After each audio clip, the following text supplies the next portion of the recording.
Qui est pour la reconduction de la grève jusqu'à demain?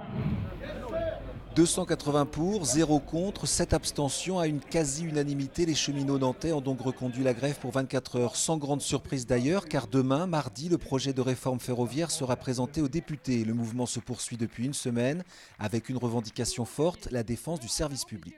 Je crois que c'est l'aspect essentiel, la défense du service public à la française en tant que bien commun de tous. Alors malgré effectivement tous les mots qu'on nous met sur le dos en disant effectivement qu'on est dans le catégoriel, on n'est pas du tout dans le catégoriel, hein, on est dans un service public de qualité. Et tous ces trains à l'arrêt témoignent de leurs inquiétudes. La dette du secteur ferroviaire, plus de 40 milliards d'euros, l'ouverture à la concurrence européenne et l'avenir de leur statut.